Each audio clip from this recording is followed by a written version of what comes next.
Hi. ఈరోజు మనము technical ఎస్‌ఈఓలో ఇంకొక ఇంపార్టెంట్ టాపికు స్కీమా మార్కప్.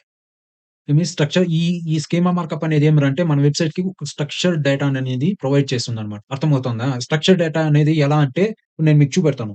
ఏదైనా ఒక వెబ్‌సైట్ ఓపెన్ చేసినామురంటే ఇప్పుడు ఇక్కడ ఇలా చూపెడతాను చూసారా? ఇప్పుడు నేనిక్కడ గూగుల్‌లో 'టైమ్స్ ఆఫ్ ఇండియా' అనేసి సెర్చ్ చేస్తున్నాను. 'టైమ్స్ ఆఫ్ ఇండియా' అని సెర్చ్ చేసిన తర్వాత మీకు ఇక్కడ ఇలా చూపెడతాను చూసారా? దీన్నే ఏమంటాం మనము స్ట్రక్చర్డ్ డేటా అంటామనమాట. దీన్ని ప్రొవైడ్ చేసేది ఏదిరా అంటే దాన్నే మనం ఏమంటాము స్కీమా మార్కప్ అంటాము. స్కీమా మార్కప్ జనరేటర్ అనేసి సెపరేట్ టూల్ వస్తుంది. దాన్ని ఫస్ట్ స్కీమా మార్కప్ అంటే ఏమో తెలుసుకుందాము. దాని తర్వాత మళ్ళీ ఎలా జనరేట్ చేస్తాము ఏమనేది చూద్దాం. ఇప్పుడు స్కీమా మార్కప్ అనేది మీకు నేను చూపెట్టాను గదా! ఇప్పుడు అర్థమైందనుకుంటాను. మనకు సెర్చ్ రిజల్ట్స్‌లో వచ్చిందనేసి మీకు ఆ విధంగా కంటెంట్‌ని చూపెడుతుందనమాట. Structured data markup in code that you add to your website to help search engines better understand the content on it. This data can help search engines index your site more effectively and provide more relevant results. ఈ structured data markup అనేది మనం generate చేసిందనేసి మన వెబ్‌సైట్‌లో ఏసినాంరంటే మన గూగుల్‌కి అంటే ఇప్పుడు Google boat గాని ఏదైనా వచ్చిందిరా అనుకో, ఈ స్ట్రక్చర్డ్ డేటా వల్ల మనకు ఆ గూగుల్‌కనేది ఏమర్థమవుతుందిరా అంటే ఈ కంటెంట్ ఏమి అనేది అర్థమవుతుందన్నమాట. కంటెంట్ ఏది దేనికి సంబంధించింది అనేసి అర్థమవుతుంది. వెబ్‌సైటా? ప్రొడక్టా? ఈ స్కీమా మార్కప్ అనేది మనం ఏం చేయొచ్చురా అంటే సెపరేట్ వాటికి చేయొచ్చన్నమాట. Additionally structured data improves searching results through the addition of rich snippets. Example you can use structured data to add stars ratings to your reviews, prices to products. ఇక్కడ చూడండి. కొన్ని చోట్ల మనం ఏదన్నా ఒక ప్రొడక్ట్‌ని సెర్చ్ చేసినప్పుడు మనకు రివ్యూస్ వస్తుంటాయి. కింద 5 స్టారు, 4 స్టారు ఇవంతా వస్తుంటాయి చూసారా? అదంతా ఏమి స్ట్రక్చర్డ్ డేటా అన్నమాట. అంటే మీ స్కీమా మార్కప్ ద్వారానే మనకు అవంతా వెబ్‌సైట్‌లో కనపడిస్తుంది. ఈ రివ్యూసు, ప్రైసెసు, ప్రొడక్ట్స్ అవంతా వస్తుంది చూసారా? దాన్ని ఏమంటాం మనము స్కీమా మార్కప్ అంటాం. ఆ డేటా లేఔట్‌ని మొత్తాన్ని మనం ఏమంటాము స్కీమా మార్కప్ అంటాం. మీకు నేను ఇప్పుడు 'టైమ్స్ ఆఫ్ ఇండియా'కి ఓపెన్ చేసి చూపెట్టినాను గదా! దాన్నే మనం ఏమంటాము ఆ విధంగా లేఔట్ చేస్తుంది చూసారా దాన్ని. అంటే మన ప్రొడక్ట్‌కి సెపరేట్‌గా స్కీమా చేయొచ్చు. నెక్స్ట్ రివ్యూస్ ఏదైనా ఉంటే దానికి సెపరేట్‌గా స్కీమా చేయొచ్చు. వెబ్‌సైట్‌కి సెపరేట్‌గా చేయొచ్చు. అవి మొత్తం నేను మీకు చూపెడతాను. మీకే అర్థమవుతుంది. స్కీమా మార్కప్‌ని ఎట్లా జనరేట్ చేయాలి? మనం ఎలా వెబ్‌సైట్‌లో వేయాలి అనేసి. ఇక్కడ చూడండి. Because they are more visually appealing and highlight immediately useful information to searchers. These enhanced results can improve your click through rate. అంటే మనకు కనపడిస్తానంగానే ఇప్పుడు సపోజ్ ఇప్పుడు నేను 'టైమ్స్ ఆఫ్ ఇండియా'కి చూపెట్టినాను. క్లిక్ త్రూ రేట్ అంటే చూస్తానంగానే ఇంప్రెషన్ మనకు కనపడిస్తానంగానే ఎంతమంది క్లిక్ చేసి మన వెబ్‌సైట్‌కి వస్తున్నారు అనేసి. అంటే generate additional traffic to your site. ఈ click through rate, conversion rate గురించి నేను ఆల్రెడీ మీకు మానిటరింగ్‌లో చెప్పాను. ఒకసారి మీరు ఫస్ట్ ఇంకా గాని ఈ సీరీస్ చూసినారంటే మీకే అర్థమవుతుందన్నమాట. క్లిక్ త్రూ రేట్ అంటే ఏమి? ఎలా వర్క్ అవుతుంది? కన్వర్షన్ రేట్ అంటే ఏమి? అవంతా కూడా. ఓకేనా? దాన్ని ఒకసారి చూడండి. Because sites with results featuring high CTR are generally considered to receive preferential treatment in search engines. It is worth making the effort to add structured data your site. అర్థమవుతుందనుకుంటాను. ఈ స్ట్రక్చర్డ్ డేటాని మనము మన వెబ్‌సైట్‌లోకి యాడ్ చేయడం వల్ల ఏమవుతుందిరా అంటే ఆ రిజల్ట్స్ అనేసి ఆ విధంగా చూపెడుతుంది. ఇప్పుడు నేను మీకు 'టైమ్స్ ఆఫ్ ఇండియా'ది చూపెట్టినాను. ఇప్పుడు ఇక్కడ కనపడుస్తుంది చూసారా? దీన్నే మనం ఏమంటాము? స్ట్రక్చర్డ్ డేటా అంటాము. స్కీమా మార్కప్ అంటాము. దీన్నేమంటాం మనం? వెబ్‌సైట్ స్కీమా అంటారు. ఇప్పుడు నేను గూగుల్‌లోకి పోయిందని ఇక్కడ స్కీమా జనరేటర్ ఇక్కడ చూడండి. స్కీమా జనరేటర్ అనేసి క్లిక్ చేస్తంగానే మనకేమొస్తుంది? స్కీమా జనరేటర్ వస్తుంది. ఈ స్కీమా జనరేటర్ ద్వారా మనం ఏం చేయొచ్చు? మనము స్ట్రక్చర్డ్ డేటాని చేసిందనేసి దాన్ని మనము పోయిందని ఎక్కడ పెట్టొచ్చు? మన వెబ్‌సైట్‌లో పెట్టినామురంటే మన వెబ్‌సైట్ కూడా ఇలా చూపెడుతుంది. అర్థమవుతుందా? ఎందుకు మనకి ఇంపార్టెంట్ అనేది? ఇప్పుడు ఇలా మనము గూగుల్‌లోకొచ్చిందని ఈడ స్కీమా జనరేటర్ అనేసి మనం ఇక్కడ టైప్ చేసినాంరా అంటే మనకిక్కడొచ్చిందనేసి ఇలా ఓపెన్ అవుతాయన్నమాట స్కీమా జనరేటరు. అలాగే మీరు ఈడ గూగుల్ గైడ్‌లైన్స్ ఉంటుంది. ఇక్కడ కూడా ఎళ్ళిందనేసి ఈ గైడ్‌లైన్స్ ప్రకారం మీరు కూడా దాన్ని స్ట్రక్చర్ డేటాని జనరేట్ చేయొచ్చన్నమాట. ఇప్పుడు ఇక్కడ నేను దీన్ని క్లిక్ చేస్తాను. క్లిక్ చేసిన తర్వాత దీంట్లోకి పోయిందని మనం ఏ విధంగా జనరేట్ చేయొచ్చు. ఇప్పుడు చూడండి. ఇలా ఓపెన్ అయింది. టెక్నికల్ ఎస్‌ఈఓలో స్కీమా జనరేటర్.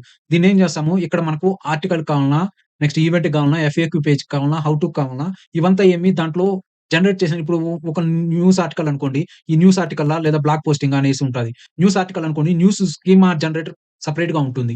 అర్థమవుతుందా? న్యూస్ ఆర్టికల్‌కి మీరేం చేస్తారు? ఇప్పుడు వర్డ్ ప్రెస్ ఇవంతా జస్ట్ ఒక ప్లగిన్ ద్వారా మనకు ఈజీగా అన్నీ తీసుకుంటుంది. కానీ ఇక్కడ ఏం చేస్తున్నాం మనం ఆర్టికల్ బ్లాగ్ పోస్టింగ్ అనుకోండి. బ్లాగ్ పోస్టింగ్ అనేసి మనం పర్టిక్యులర్‌గా చెప్తామనమాట. ఇది news next event FAQ page, how to అనే దీనికి నెక్స్ట్ జాబ్ లేదన్నా ఇప్పుడు జాబ్ పోస్టింగ్ చేస్తున్నామనుకో. జాబ్ పోస్టింగ్‌కి స్కీమా జనరేట్ చేసి దాన్ని చేసినవారంటే అది జాబు అనేసి గూగుల్‌కి అర్థమవుతుందనమాట ఈజీగా. దీనికి స్కీమా జనరేటర్ ఉంది. లోకల్ బిజినెస్‌కి, ఆర్గనైజేషన్ అనుకోండి, సోషల్ మీడియా ఇలాంటిది. నెక్స్ట్ పర్సన్ ఎవరన్నా ఆథరు అలాంటి వాళ్ళకి కూడా మనం ఇక్కడ చేయొచ్చనమాట. ఇప్పుడు ఈ కామర్స్ వెబ్‌సైట్ అనుకోండి, దానికొచ్చిందనేసి ప్రొడక్ట్ ఉంటది. ఆ ప్రొడక్ట్‌కి నెక్స్ట్ రిసెప్ వీడియో అనుకోండి, ఆ వీడియోకి మనము యాడ్ చేస్తున్నామంటే దానికి సపోజ్ ఇప్పుడు నేను వెబ్‌సైట్ అనుకోండి, వెబ్‌సైట్‌కి చేస్తన్నాను. ఇప్పుడు నేనిక్కడ మీకు చూపెట్టాను కదా! టైమ్స్ ఆఫ్ ఇండియాకి. ఈ టైమ్స్ ఆఫ్ ఇండియాకి మనం ఇలా రావాలిరా అంటే మనం ఏం చేయాలిరా అంటే వెబ్‌సైట్‌కి చేయాలనమాట. ఈ వెబ్‌సైట్ ద్వారా మనకేమవుతుంది, ఇప్పుడు సపోజు ఆహ్, గోవింద్ టెక్ అనుకోండి నా వెబ్‌సైటు. https అలా ఇచ్చినారంటే ఇలా జనరేట్ చేస్తుంది. ఇంటర్నల్ సెర్చ్ ఎలా సెర్చ్ చేస్తా ఉంది అనేసి. నెక్స్ట్ సెర్చ్ యూఆర్ఎల్ ఇప్పుడు సపోజ్ నేననుకోండి గోవింద్ టెక్ అనేసి నేను ఐఫోన్ అనేసి ఇక్కడేమి సెర్చ్ చేసినాననమాట. సెర్చ్ చేసిన తర్వాత ఇక్కడ సెర్చ్ ఇక్కడ వస్తా చూసారా? ఈ సెర్చ్ ఈక్వల్స్ టు ఇదనమాట. దీన్ని ఇలా కాపీ చేసుకొని మనం ఏం చేయాలా? ఇక్కడ ఇన్సర్ట్ చేయాలి. నెక్స్ట్ ఇది ఆప్షనలు. ఇప్పుడు దీన్నేం చేస్తామనంటే మనము దీన్ని ఈ దీ దీని కోడ్‌ని కాపీ చేసుకొని లేదంటే ఇక్కడ గూగుల్‌లో కూడా మనం ఏం చేయొచ్చు చెక్ చేయొచ్చనమాట. హెచ్‌టిటిపిఎస్ ఇది మనకు ఇలా చెక్ చేసిందనేసి సెర్చ్ రిజల్ట్స్‌లో ఇది చెక్ చేసిందని మనకేం చేస్తుంది? చూపెడుతుంది. ఉందా? లేదా? అని. ఈడ చూడండి. One valid item detected call successfully అంటే ఇదేమి ఓకే అనేసి. అర్థమవుతుందా? ఏం ప్రాబ్లమ్ లేదు. ఇది బాగా వర్క్ అవుతుంది మన వెబ్‌సైట్‌లో అని. దీన్నేమంటాము? రిచ్ స్నిప్పెట్ రిజల్ట్స్ అంటామనమాట. రిచ్ రిజల్ట్స్ పేజ్ అనేసి. అంటే ఇది ఇలా ఇది ఉండంగానే ఈ స్కీమా మార్కప్ ఉండంగానే మనకు వెబ్‌సైట్ అనేది ఇలా కనపడిస్తుందనమాట. అర్థమవుతుందా? ఇది కంపల్సరీ ఉండాలా. మీరు ఒకవేళ వెబ్‌సైట్ చేస్తే దీన్ని కాపీ చేసిందని అక్కడ వేయండి. ఓకేనా? ఇది ఆటోమేటిక్‌గా మనకు మనం జనరేట్ చేసిందని ప్రతి వెబ్‌సైట్‌కి ఏసుకోవచ్చనమాట. ఇప్పుడు ఇది స్కీమా అర్థమైంది గదా! మీకు స్కీమా ఎలా ఇప్పుడు నేను ఇప్పుడు వెబ్‌సైట్ చేశాను. వెబ్‌సైట్ కాకుండా మీరు ప్రొడక్ట్ అనుకోండి. సపోజ్ ప్రొడక్ట్ అనుకోండి. ఇక్కడ ప్రొడక్ట్ ఏస్తాము. ఇక్కడ నేము ఏదో ఒక ప్రొడక్టు ఆ ఇమేజ్ అనుకోండి. ఆ image URL next brand developer అయితే మీకు అర్థమవుతుంది ఇవంతా ఏమి అనేసి. సో, మీరిక్కడ చేయొచ్చనమాట ప్రొడక్ట్ గురించి. నెక్స్ట్ ప్రొడక్ట్ కాకుండా నెక్స్ట్ ఇంకేదన్నా అనుకోండి. వీడియో అనుకోండి. ఆ వీడియో ఇక్కడ name, description, next upload date, minutes, seconds ఇక్కడ యూఆర్ఎల్ ఇదంతా కంటెంట్ యూఆర్ఎల్, ఎంబెడెడ్ యూఆర్ఎల్ ఇవి మొత్తం ఈడుండదు చూడండి. దీన్నంతా కూడా మీరేం చేయొచ్చు,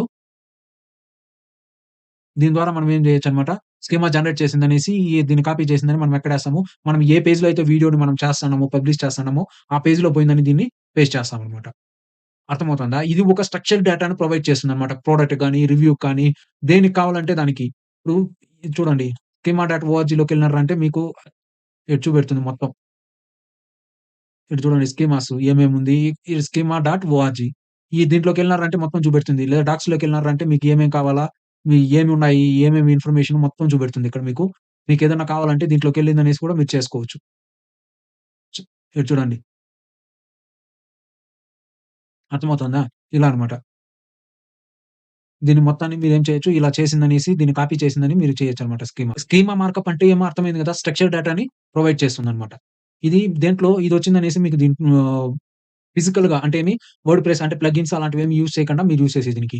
అదే నేను ఇక్కడ చూడండి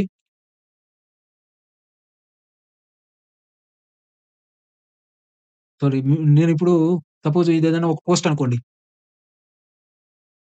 ఇప్పుడు ఒక పోస్ట్ అనుకోండి. ఇప్పుడు నేను ఇది సీఎస్ఎస్ అనుకోండి. నేనిక్కడ దీన్ని మీకు ఎడిట్ చేసి చూపెడతాను. ఇక్కడకి పోయిన తర్వాత మీకిక్కడ కనపడుస్తుంది చూసారా? దీన్ని క్లిక్ చేసినారంటే ఇక్కడ క్లిక్ చేసిన తర్వాత ఇక్కడ అడ్వాన్స్‌లోకెళ్ళినారంటే ఇక్కడ స్కీమా వస్తుంది. ఇక్కడ చూసారా? ఇది నేనేమి ఆర్టికల్ పెట్టాను. నెక్స్ట్ ఇక్కడ జనరేట్ చేసినారంటే ఇక్కడ చూడండి ఎన్ని రకాలుగా ఉందో. ఇవంతా ఉందన్నమాట. ఇన్ని రకాలుగా ఉన్నాయి. ఇప్పుడు ఆర్టికల్ ఉంది కాబట్టి ఆర్టికల్. నెక్స్ట్ ఒకవేళ కోర్స్ అయితే నేనిక్కడ కోర్స్ చేస్తాను. నెక్స్ట్ ఈవెంట్ అయితే ఈవెంట్ చేస్తాను. నెక్స్ట్ ఫాస్ట్ చెక్ అయితే ఇక్కడ నేను ఫాస్ట్ చెక్, జాబ్ పోస్టింగ్ అయితే జాబ్ పోస్టింగ్ అనేసి music, product, restaurant, software, book, data set, FAQ, how to, movie, person, recipe, service, video వీటికన్నిటికి సెపరేట్‌గా ఉండదు చూసారా? దీన్నేమంటాం మనము స్కీమా అంటాం. అర్థమైందా? మీరు కస్టమ్‌గా ఏదైనా చేయాలనుకుంటే కూడా దీంట్లో కస్టమ్ కోడ్ జనరేట్ చేయొచ్చనమాట. ఇది స్కీమా జనరేటర్ అంటాం. దీని ద్వారా మనమేమి స్కీమాని యాడ్ చేయొచ్చనమాట. అర్థమైందనుకుంటున్నాను మీకు. స్కీమా జనరేటర్ అంటే దీన్ని ఎలా యూజ్ చేయొచ్చు అనేది. ఓకేనా? మీకు ఇంకేదైనా స్కీమా మార్కప్ గురించి ఏదైనా డౌట్ ఉంటే నాకు దయచేసి అడగండి. నేను చెప్తాను. స్కీమాలను ఎలా జనరేట్ చేయాలి? స్కీమా మార్కప్ అంటే ఏమి? మొత్తం మీకు డీటెయిల్‌గా చెప్పాను గదా! దీన్ని బట్టిందనేసి మీరేం చేయొచ్చు, మీరు ఈజీగా దీన్ని అర్థం చేసుకొని మీరేదన్నా ఒక స్కీమా మార్కప్‌ని వెబ్‌సైట్‌కి ఎలా యాడ్ చేయాలనేది కూడా చూపెట్టాను. ఓకేనా? మీరు కాపీ చేసినటువంటి ఈ కోడ్‌ని ఏం చేస్తాము, ఈ కోడ్‌ని కాపీ చేసిందనేసి మన వెబ్‌సైట్‌లో పోయిందనేసి హెడర్ ట్యాగ్ ఉంది చూసారా? హెడ్ ట్యాగ్ దాంట్లోకి పోయిందని ఏస్తామనమాట. ఓకేనా? మీకేదైనా డౌట్ ఉంటే దయచేసి కామెంట్ చేయండి. నేను చెప్పేది మీకు నచ్చినట్లయితే మీ ఫ్రెండ్స్‌కి, మీకు వాళ్ళకి షేర్ చేయండి. సబ్‌స్క్రైబ్ చేసుకోవడం మర్చిపోకండి. Thank you.